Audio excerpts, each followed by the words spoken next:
Por el Grupo Parlamentario Republicano tiene la palabra la señora Estrem Fallos.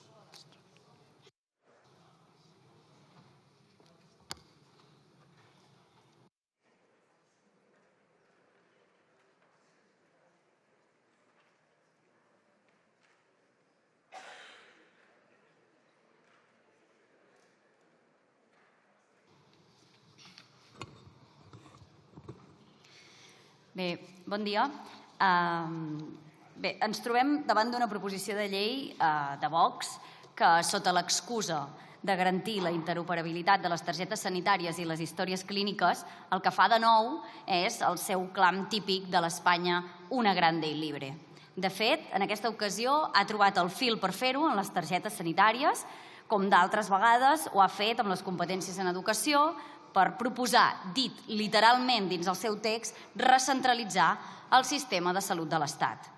Aquesta iniciativa no només suposa un retrocés en l'autonomia sanitària, sinó que, per variar, es mira el malic per seguir amb la seva cançoneta i desaprofita aquest espai parlamentari on es podria parlar, per exemple, de les potencialitats de la tecnologia i els avenços que ens pot proporcionar en matèria de salut. I els he de dir una cosa: cada cop que vostès surtin aquí a cantar la seva cançoneta, sortirem nosaltres a cantar la nostra. I ho farem per un tema de compensar. Catalunya ha estat sempre pionera en la gestió de la seva sanitat. Disposem d'un sistema modern, eficient, adaptat a les necessitats dels nostres veïns i veïnes, amb una targeta sanitària integrada que permet accedir a serveis de qualitat i a una xarxa interconnectada dins de tot el territori català. Aquest model ha estat construït sobre la base del coneixement de la realitat local, un factor clau que cap centralització podrà substituir. El que necessita el sistema, a Catalunya i a tot arreu, és un bon finançament que garanteixi que es pot desenvolupar amb garanties i no deixi ningú enrere. I sobretot polítics que el defensin i vetllin perquè sigui així. Vox insisteix a parlar de recentralització com si fos la solució a tots els mals de tots els dimonis. Però tornar a un sistema centralitzat seria fer un munt de passes enrere i tornar a un model rígid i menys adaptable. Segurament un model rígid i menys adaptable del passat que vostès enyoren profundament. En lloc de mirar cap al passat, el que hem de fer és conjurar-nos a mirar al futur. La Comissió Europea ja treballa en l'Espai Europeu de Dades Sanitàries, una iniciativa que promou l'intercanvi de dades mèdiques amb tot el continent. Això sí que podria garantir una autèntica interoperabilitat, no només entre comunitats, sinó també entre països.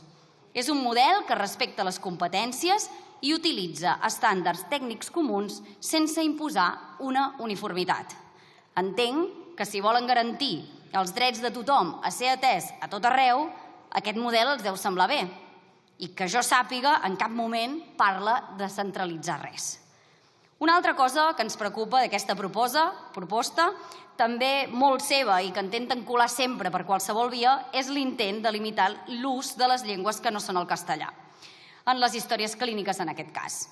Això no només vulnera els drets lingüístics dels pacients i professionals, sinó que seria tan fàcil de solucionar, com deia la companya, aquest problema tan greu que a vostès els hi fa tanta urticària, que és que la gent parli idiomes que no són el seu espanyol, amb eines d'intel·ligència artificial, com per exemple, per traduir les històries clíniques a qualsevol idioma. De fet, això és el que proposa l'Espai Europeu de Dades Sanitàries, per tal que tothom pugui veure les històries clíniques en l'idioma que vulguin. Perquè saben què? A Europa, molta gent parla idiomes diferents del castellà. I els prometo que ningú ho fa, i permetin-me la vulgaritat, per fotre. Centralitzar no resol els problemes de comunicació. La tecnologia sí que pot fer-ho. Però, en tot cas, com poden imaginar, votarem en contra d'aquesta proposta que l'únic que pretén és trobar un altre pretext per imposar un model antic, recentralitzador i amb l'únic objectiu de sortir a aquest faristol a cridar allò de que Espanya és una i no 51, amb qualsevol excusa. Des d'Esquerra Republicana defensem una sanitat moderna, oberta a Europa i al futur i respectuosa amb l'autonomia i la diversitat. És hora d'avançar cap endavant, mirar el futur i no de tornar a un passat en blanc i negre com el que vostès somien. Moltes gràcies. Gràcies. Por el Grupo Parlamentario Plurinacional Sumar tiene la palabra